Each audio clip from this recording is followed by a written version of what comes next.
আমাদের গণঅধিকার পরিষদের মিছিল যখন জাতীয় পার্টি অফিস প্রবেশ করছিল, ঠিক তখনই আমাদের মিছিলের পিছন দিক থেকে জাতীয় পার্টির নেতৃবৃন্দ সহ অন্যান্য যারা সেখানে ছিল তারা সন্ত্রাসী হামলা করে। এটা হচ্ছে যে আমাদের সেই 29 তারিখের ঘটনা কিন্তু দুইটা ঘটছিল। হ্যাঁ, আমরা কিন্তু প্রথম ঘটনা আজকে মামলা করার জন্য আসছি সন্ধ্যার সময়, যেটা আমরা আমাদের প্লেস অফ টাইম হচ্ছে সরি টাইম অফ অকারেন্স হচ্ছে সন্ধ্যা 6:30টায়। এখানে আমরা ঠিক ওই মিছিলটা আমরা যখন 6:30টায় শুরু করি, জাতীয় পার্টির আগে এটা 6:45-এ মিছিলটা আসে, তখন আক্রমণটা হয়। আমাদের আক্রমণটা হয়েছে জাতীয় পার্টি অফিসের ঠিক সামনে, আমরা যখন নাইটিঙ্গেল মোড়ের দিকে যাচ্ছিলাম। না, আমাদের জাতীয় পার্টির অফিসের সামনেই আক্রমণটা হয়েছে। আমি বলি বিষয়টা হচ্ছে ওই দিনের ঘটনাটা আমরা সবাই সরজমিনে ছিলাম, ফিজিক্যালি আমি সহ অন্যান্য অফিসাররা ছিল।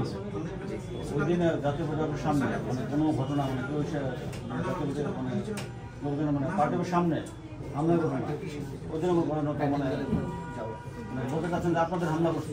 হ্যাঁ হ্যাঁ, এটা মিডিয়াতে আসছে এবং আমাদের সব জায়গায় তো এই কথাটা আসছে। না, এখানে ওই আপনাদের উপরে হামলা করে নাই। হ্যাঁ, হামলার প্রতিবেদন আমাদের দ্বিতীয় মশলা মিছিল। এই তোমাকে কি কথা বলতে বলছি? এটা কি তোমার কথা বলার জায়গা?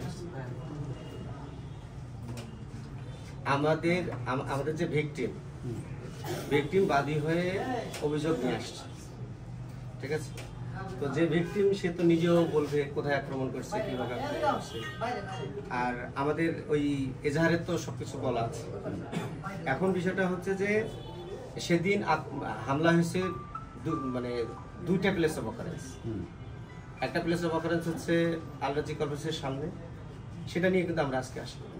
আমরা আসছি জাতীয় পার্টির অফিসের সামনে আমাদেরকে যখন হামলা করলো, এখান থেকেই তো ঘটনা সূত্রপাত, নিউজে আসছে, মিডিয়াতে আসছে, সব জায়গায় আসছে। এবং সেখানে আমাদের 15 থেকে 20 জন নেতাকর্মী আহত হয়েছে। আপনি নিউজ দেখেন। মিছিলটা কোন দিক থেকে আসতেছে? মিছিলটা পল্টন মোড় থেকে আসছিল। জিজ্ঞাসা করেন তো কোন দিক থেকে আসছে? মিছিল আসার পরে তো পার্টির সামনে কিভাবে আসবো? ওটা স্যার নাইটিঙ্গেল থেকে, নাইটিঙ্গেল মোড় থেকে গেছে। পল্টন থেকে কোনো মিছিল আসে নাই। সবাই কথা বলতে তো হবে। আচ্ছা, উনি বলতো এখানে দেখেন, আমি তাহলে পাঠ করে শোনাই। জিজ্ঞাসা করেন বলে উনি মিছিলটা কোন দিক থেকে নিয়ে আসতেছিল। আমাদের মিছিলটা যখন পল্টন মোড় পুরানা পল্টন মোড় হয়ে ঘুরে জাতীয় পার্টির অফিসের সামন দিকে যাচ্ছিল নাইটিঙ্গেল মোড়ের দিকে, ঘটনা তো তখন ঘটে। জাতীয় পার্টির সামনে তো নাইটিঙ্গেল দিকে যাওয়া যায় না, রাস্তা হচ্ছে ভিন্ন। পুরানা পল্টন থেকে আমরা যখন মিছিল নিয়ে আসি, মেইন রোড অফিস তো এই গলির ভিতরে, আমরা গলির ভিতরে তো ঢুকি না। গলির ভিতরে আমরা ঢুকি, মেইন রোড। আমরা বলছি যে জাতীয় পার্টির অফিসের নিকটস্থ মেইন রোড, এই জায়গায় ঘটনা। মেইন রোডটা হচ্ছে যেখানে ঘটনা, মেইন রোডটা হচ্ছে আমাদের থানা এলাকা না, রমনা থানা দিন না, পার্টি অফিস রমনা থানা এলাকা দিন, ওই রাস্তাটা আমাদের থানা এলাকা না। পার্টি অফিস সামনে আমাদের জানা মতে আমরা তো ছিলাম ওই দিন, ওই দিন কোনো ঘটনা আমরা সেরকম ঘটনা দেখি না। না, এটা তো মেইন রোডে ঘটনাটা ঘটছে। এই যে ডিভাইডারের এই দিকটা হচ্ছে রমনা থানায় আওতায়, আর ওই দিকটা হচ্ছে পল্টন থানায় আওতায়।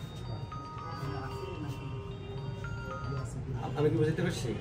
মেইন রোডের যে ডিভাইডারের এই দিকটা, আমরা যে যে জায়গাটার কথা বলছেন, আপনি একটু দেখেন। না, এটা তো আপনাদের বলতেছেন, দেখতে হবে, আপনি দেখেন না। পিউটার যে পার্টটা আছে আপনাদের মিছিলটা কোন সাইড থেকে স্টার্ট করছে? আপনারা কি পার্টি অফিস থেকে মিছিল নিয়ে আসছেন, না আপনার নাইটিঙ্গেল হয়ে আপনি এই সাইড থেকে গেছেন পার্টি অফিস? না, আপনারা কি নাইটিঙ্গেল তো হয়ে কি আপনাদের পার্টি অফিসে দিয়ে গেছেন কিনা, এটা আপনাদের কর্মী যারা আছে আপনি জিজ্ঞাসা করেন, বিক্রিমি জিজ্ঞাসা করেন মিছিলটা কি ওই আমাদের মিছিল? আমাদের মিছিল, হ্যাঁ, আমাদের মিছিল আলরাজি কমপ্লেক্স তো আমাদের পার্টি অফিস। এই আমরা যখন যে কোনো প্রোগ্রামে যখন মিছিল শুরু করি, মিছিলটা কোন দিকে যায়? মিছিলটা কিন্তু এই দিকে আসে না, মিছিলটা কিন্তু পল্টন মোড়ের দিকে যায়। যাবে কিনা? তাহলে পল্টন মোড় দিয়ে আমি যদি ঘুরে আসি, কোন দিকে ঘুরবো? ওটা কি কাকেল হয়ে আসছে কিনা? আমার কথার উত্তর আগে দিবেন। না, আপনাদের আমরা তো বাস্তবতা এই জায়গায় থাকি না, না। কি ছিলাম কি এই সাইডে আপনাদের কোনো মিছিল এদিকে আসে? আমাদের মিছিল আমার কথাটা বলতে দেন। আপনি কি ছিলেন ওদের মিছিলে? হ্যাঁ, থাকবো না কেন। এখন আমাদের মিছিল যখন পল্টন মোড় হয়ে আমরা কিন্তু নাইটিঙ্গেল মোড় অথবা পানির ট্যাঙ্কির মোড়ে যাই, দিয়ে মিছিলটা ঘুরে নিয়ে আমাদের পার্টি অফিসে এসে শেষ করি। সেদিন মিছিলটা পল্টন মোড় হয়ে ঘুরে সোজা নাইটিঙ্গেল মোড়ের দিকে যাচ্ছিল। তাহলে নাইটিঙ্গেল মোড়ের ওইখানে তো জাতীয় পার্টির জাতীয় পার্টির অফিসের সাথেই তো মেইন রোডটা। আমি যেটা বোঝাতে চাচ্ছি, প্লেস অফ অকারেন্সের দিক দিয়ে আপনার যেটা প্রশ্ন উঠেছেন, এই প্লেস অফ অকারেন্স ডিভাইডারের উপাসেরটা হচ্ছে পল্টন থানার আওতায়, ডিভাইডারের এই দিকটা হচ্ছে রমনাজনের আওতায়। এটা আমরা জেনে তার নাহলে তো আমরা পল্টন থানায় যাইতাম।